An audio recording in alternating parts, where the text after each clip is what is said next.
दोस्तों आज हम एक्सप्लेन करने वाले हैं हाल ही में मनोज बाजपेयी की मूवी भैया जी को, जो कि आपको जरूर पसंद आएगी। इसलिए वीडियो को अभी लाइक कर दीजिए। हम चलिए कहानी शुरू करते हैं। तो मूवी की शुरुआत में हमें रामचरण त्रिपाठी को दिखाते हैं, जिनको सब लोग प्यार से भैया जी कहकर बुलाते हैं। भैया जी एक जाने माने व्यक्ति हैं, जिनके अपने गांव में काफी चलती है और सारे लोग उनका मान सम्मान करते हैं। भैया जी फिलहाल अपनी होने वाली पत्नी, जिनका नाम मिताली है, उनके साथ होते हैं, जो कि एक नेशनल लेवल शूटर है। और भैया जी और मिताली की बहुत जल्दी शादी होने वाली है, जिसके लिए गांव वालों ने मिलकर एक फंक्शन रखा होता है। मिताली अब अपने देवर वेदांत से वीडियो कॉल पर बात करती है, जो कि भैया जी का छोटा भाई है, जिसे वह जान से भी ज्यादा प्यार करते हैं। और हमें पता चलता है कि वेदांत दिल्ली से बिहार अपने भैया जी की शादी के लिए आ रहा है, जिसमें उसके दोस्त मोहन और अभिषेक भी उसके साथ है। अगले सीन में हम अभिमन्यु नाम के एक आदमी को देखते हैं, जो कि दिल्ली के एक बहुत ही पावरफुल आदमी चंद्रभान सिंह का बेटा है। वह अपने दोस्तों के साथ गाड़ी में दारू पीकर जा रहा होता है। थोड़ी देर बाद भैया जी अपने भाई वेदांत से दोबारा फोन पर बात करते हैं। तब वह बताता है कि मैं अपने दोस्तों के साथ स्टेशन पर पराठे खाने जा रहा हूँ, जिसके बाद वह बिहार के लिए ट्रेन पकड़ने वाला था।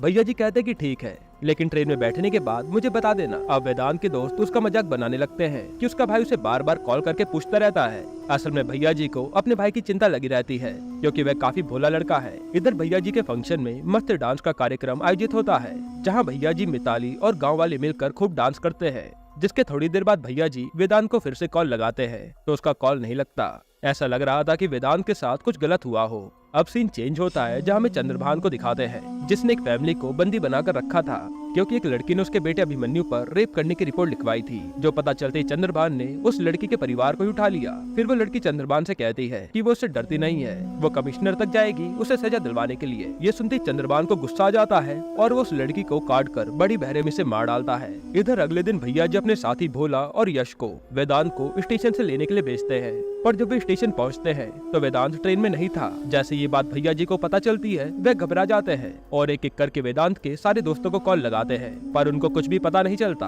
परिवार में अब चिंता का माहौल बन गया था कि उनका बेटा कहाँ चला गया। थोड़ी देर बाद भैया जी को दिल्ली से पुलिस का फोन आता है, जो बताते हैं कि वेदांत का एक्सीडेंट हुआ है, तो उन्हें जल्दी से दिल्ली आना होगा। ये सुनते ही भैया जी घबरा जाते हैं और अपनी फैमिली को संभाल कर भोला और यश के साथ तुरंत दिल्ली के लिए निकल जाते हैं। अगले सीन में भैया जी दिल्ली के पुलिस स्टेशन पहुँचते हैं। तब एसीपी मगन भैया जी को बताता है कि उनके भाई वेदांत ने खूब शराब पी रखी थी, जिसके नशे में उसका गाड़ी से एक्सीडेंट हुआ और वो मारा गया। ये बात भैया जी को हजम नहीं होती, क्योंकि उनका भाई दारू नहीं पीता था। थोड़ी देर बाद मगन भैया जी को हॉस्पिटल लेकर जाता है, जहाँ वे देखते कि मुर्दा घर में वेदांत की लाश नहीं है, मतलब कि एक्सीडेंट किसी और का हुआ है। पर कंपाउंडर बताता है कि गलती से उसने वेदांत की लाश को लावारिस समझकर जलने के लिए भेज दिया। ये सुनकर भैया जी भागते हुए अपने भाई की लाश को जलाने से रोकने के लिए जाते हैं, ताकि उनके परिवार वाले वेदांत का अच्छे से अंतिम संस्कार कर सके। फिर हम देखते कि जो आदमी वेदांत की लाश को जला रहा है, वह चंद्रभान और उसका बेटा अभिमन्यु है। मतलब कि वेदांत और अभिमन्यु के बीच कुछ तो जरूर हुआ था, जिसकी वजह से वेदांत मारा गया। यहाँ चंद्रभान और अभिमन्यु देखते हैं कि वेदांत की सांसें चल रही हैं, मतलब कि वेदांत जिंदा था। पर वह बाप और बेटे मिलकर वेदांत को जलती आग में डाल देते हैं, जिससे वेदांत खत्म हो जाता है। अब जैसे ही भैया जी मुर्दों को जलाने वाली जगह पहुँचते हैं, तो वह देखते कि उनके भाई की बॉडी जल रही है, जिसको देखकर वे बहुत रोते हैं। और ये सीन देखने में काफी इमोशनल था। भैया जी अब वेदांत की अस्थियों को अपने घर ले जाने लगते हैं, क्योंकि उनको पुलिस की बातों पर विश्वास हो गया था। तभी रास्ते में भैया जी को वेदांत के दोस्तों का मैसेज आता है, जो भैया जी से मिलकर कुछ बताने के लिए कहते हैं। फिर जैसे भैया जी वेदांत के दोस्त से मिलते हैं, तब वो असली स्टोरी बताते हैं कि वेदांत के साथ हुआ क्या था, और मूवी फ्लैशबैक में जाती है। हम देखते कि जब वेदांत और उसके दोस्त स्टेशन पर पराठे खाने गए, तो उनके अभिमन्यु के दोस्तों से पराठे को लेकर लड़ाई हो गई। फिर जब वेदांत ने अभिमन्यु को लड़ाई से हटाना चाहा, तो गलती से वेदांत से धक्का लगा और अभिमन्यु का चेहरा तवे पर लगने से जल गया। जिसके बाद अभिमन्यु ने गुस्से में वेदांत को मारा और उसको गाड़ी के नीचे रोंद दिया, जिससे वेदांत मरने की हालत में आ गया था। और वेदांत के दोस्त अपनी जान बचाकर वहाँ से भाग गए। भैया जी वेदांत के दोस्तों को खूब सुनाते हैं, क्योंकि वे अपने दोस्त को छोड़कर भाग गए, जिसकी वजह से वेदांत मारा गया।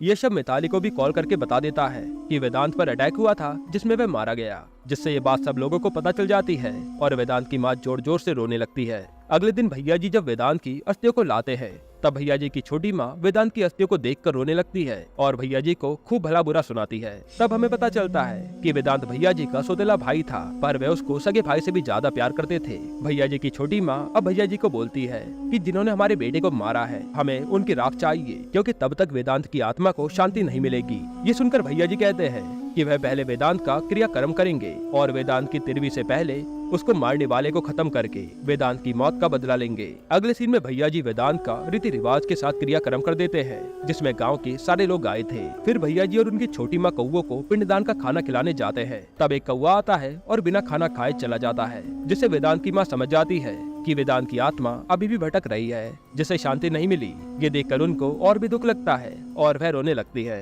फिर भैया जी अब गुस्से में गोडाउन जाते हैं और एक फावड़ा निकालते हैं, जो कि उनका पहले हथियार हुआ करता था। अब हमें भैया जी की बैक स्टोरी बताते हैं, जिसमें भैया जी के पापा गांव के सेठ के मुनीम थे, पर उनके गांव में सबसे ज्यादा चलती थी, जो कि गांव में लोगों का भला किया करते थे।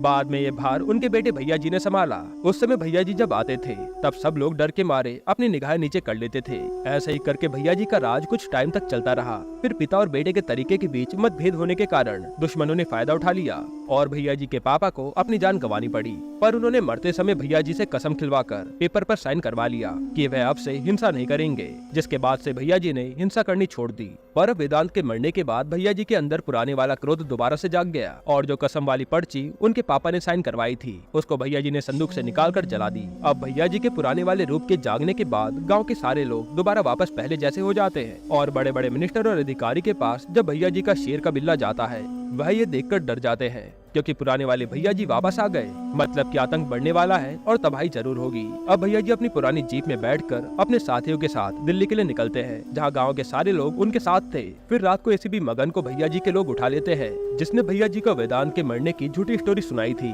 भैया जी के पकड़ते ही मगन भैया जी को सब सच बता देता है कि ये सब उसने किसके कहने पर किया है। यहाँ तक कि मगन भैया जी को अभिमन्यु का नंबर भी दे देता है, नहीं तो वह मारा जाता। थोड़ी देर बाद मगन चंद्रभान को कॉल करके बताता है कि भैया जी ने उसको किडनैप करके सब सच उगलवा लिया। ये सुनकर चंद्रभान शॉक्ड हो जाता है और अपने साथियों से पूछता है कि आखिर ये भैया जी कौन है। तब ये नाम सुनकर पंडित जी चंद्रभान को भैया जी के बारे में बताते हैं, जो भैया जी के ही गांव से थे। थोड़ी देर में अभिमन्यु को भैया जी का फोन आता है, जो बोलते हैं कि वे उसके घर अभिमन्यु को लेने आ रहे हैं। पंडित जी भैया जी की आवाज सुनकर समझ जाते हैं कि ये तो वही भैया जी है जिसकी वह बात कर रहे थे। और पंडित जी अब चंद्रभान को भैया जी की आतंक की पूरी स्टोरी बताकर कहते हैं कि अगर भैया जी यहाँ आ रहे हैं तो यहाँ कोई भी जिंदा नहीं बचेगा, सबकी लाशें बिछ जाएंगी। अगले सीन में हम देखते हैं कि भैया जी के साथ उनका पूरा गाँव चंद्रभान के पास आया है, जिसको देखकर चंद्रभान के आदमियों की हालत खराब हो जाती है और वे कुछ भी कर नहीं पाते। भैया जी अब चंद्रभान से मिलकर विनम्र निवेदन करते हैं कि वह उनके बेटे अभिमन्यु को लेने आए हैं, जिसने वेदांत को मारा है। लेकिन भैया जी के आने से पहले ही इन लोगों ने अभिमन्यु को कहीं छुपा दिया था। चंद्रभान कहता है कि इस बात को खत्म करने के लिए मैं आपको जो चाहे वो दे सकता हूँ, पर भैया जी नहीं मानते और कहते कि चाहे तुम हमसे 200 करोड़ रुपए ले लो, पर अपने बेटे को मुझे सौंप दो। ये सुनकर चंद्रभान भड़क जाता है, क्योंकि वह अपने बेटे को किसी भी हालत में खोना नहीं चाहता था। जिसके बाद भैया जी चंद्रभान को 24 घंटे का टाइम देते हैं। अगर अभिमन्यु उनके पास नहीं आया तो वह चंद्रभान के एक आदमी की लाशें बिछाकर खुद अभिमन्यु को वहाँ से ले जाएंगे। यह कहकर भैया जी वहाँ से चले जाते हैं। इसके बाद भैया जी अब अपने गांव वालों को वापस घर भेज देते हैं, क्योंकि उनमें से अधिकतर लोगों की उम्र हो गई थी, तो उनका वापस गांव में जाना ही सही था। और वैसे भी भैया जी चंद्रभान और अभिमन्यु को खुद ही संभालने वाले थे। इधर अभिमन्यु के दोस्त को हेलुसिनेशंस होने लगते हैं कि भैया जी उनको मारने वाले हैं, क्योंकि उसके मन में उनका डर बैठ गया था। अगले सीन में हम देखते कि चंद्रभान को पता लग गया है कि भैया जी के गांव वाले वापस चले गए हैं, तो वह अपने बेटे को फौरन भगाने का प्लान करता है ताकि वह बच जाए। इधर हम देखते कि चंद्रभान का एक आदमी भैया जी के गांव का था, तो वह भैया जी को अभिमन्यु के फौरन जाने का प्लान बता देता है। उसके बाद हम देखते कि एक मशहूर गुंडे को फोन आया है, जिसको किसी ने एक आदमी को मारने के लिए कहा है। फिर अगले दिन अभिमन्यु लाल गाड़ी में फुल सिक्योरिटी के साथ एयरपोर्ट जाने लगता है। तब भैया जी की गाड़ी अभिमन्यु की गाड़ी को रोकती है, मगर तभी एक गैंग आकर अभिमन्यु के ऊपर हमला कर देती है और अभिमन्यु अब गुंडे और भैया जी से अपनी जान बचाकर वहाँ से भागने लगता है। तब भैया जी एकदम से अभिमन्यु के सामने आकर उसे पकड़ लेते हैं और हमें पता चलता है कि ये सब चंद्रभान का प्लान था। असल में जो गुंडे अभिमन्यु को मारने भाग रहे थे वह उसी के आदमी थे। अभिमन्यु अब चुपके से भैया जी को चाकू मार देता है और थोड़ी देर बाद वहाँ पर बारिश होने लगती है। तब भी भैया जी के साथी ये देखकर उनको बचाने नहीं आते, क्योंकि उन्हें भैया जी ने मना किया था।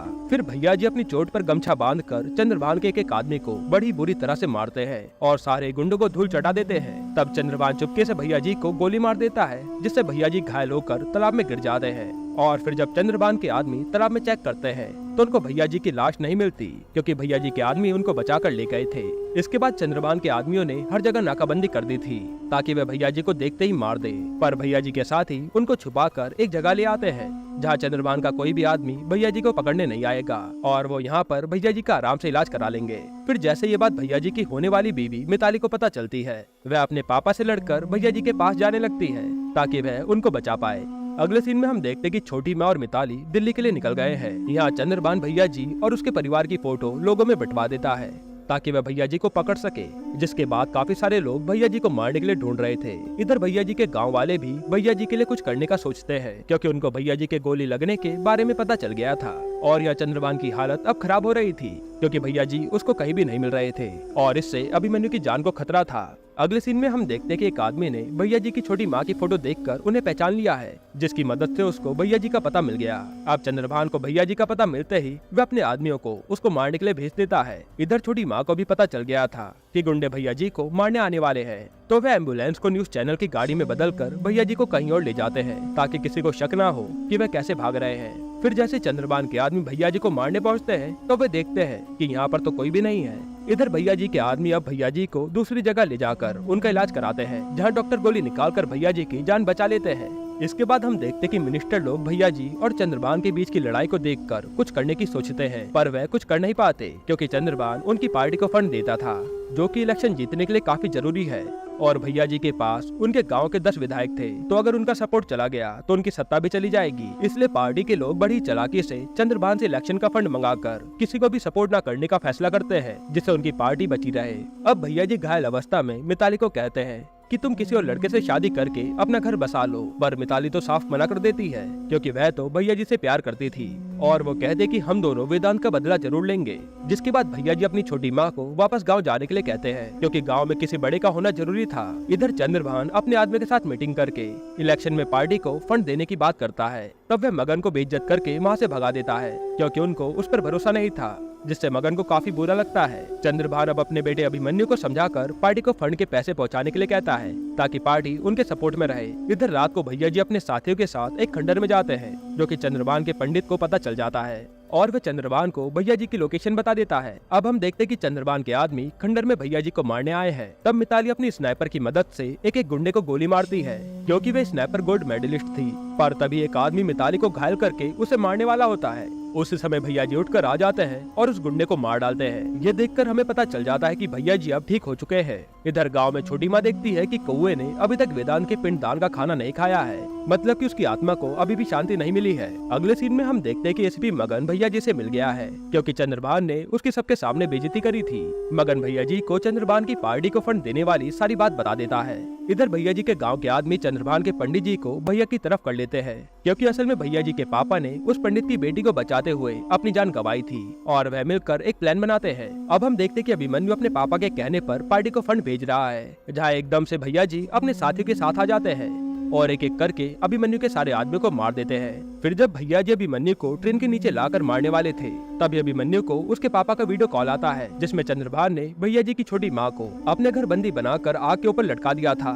ये देखते भैया जी गुस्से में चंद्रभान के पास जाते हैं, जहाँ उन्होंने अभिमन्यु को अपनी गाड़ी के आगे बांध रखा था। फिर जैसे चंद्रभान छोटी माँ को आग में फेंकने वाला होता है, तब भैया जी गाड़ी से छोटी माँ को बचा लेते हैं। अब भैया जी और उनकी छोटी माँ को चंद्रभान के आदमियों ने घेर लिया था और एक आदमी भैया जी को गोली मारने वाला होता है। तब एक गोली उस आदमी को आकर लगती है, जो कि मिताली ने चलाई थी। इसके बाद भैया जी अपनी छोटी माँ को बचाकर वहाँ से भगा देते हैं, जिसके बाद भैया जी और मिताली मिलकर उन गुंडों से लड़ते हैं और बड़ी बेरहमी से मारते हैं। फाइनली अब चंद्रभान और भैया जी आमने सामने होते हैं। तब उनकी आपस में खूब लड़ाई होती है और चंद्रभान भैया जी को बता देता है कि जब उसने उसके भाई को जलाया तो उसकी सांसें चल रही थी। ये सुनकर भैया जी को और भी ज्यादा गुस्सा आ जाता है और वे अपने फावड़े की मदद से चंद्रभान और उसके बेटे को खूब मारते हैं। इसके बाद वो चंद्रभान और उसके बेटे को घायल करके आग में डाल देते हैं, जिस कारण वो दोनों उसी तरह से मारे जाते हैं जिस तरह से उन्होंने वेदांत को मारा था। और अब फाइनली भैया जी के भाई की मौत का बदला पूरा हो जाता है। अगले सीन में हम देखते कि कौवे ने भी वेदांत के पिंडदान का खाना खा लिया है, मतलब कि उसकी आत्मा को शांति मिल गई। यहीं पर ये मूवी एंड होती है। दोस्तों, आपको ये मूवी कैसी लगी हमें कमेंट में जरूर बताइएगा, और इसके अलावा आप कौन सी मूवी का एक्सप्लेनेशन चाहते हैं वो भी कमेंट कीजिएगा। बाकी अगर आपको हाल ही में आई एक कमाल की मूवी देखनी है तो आप ये वीडियो देख लीजिए।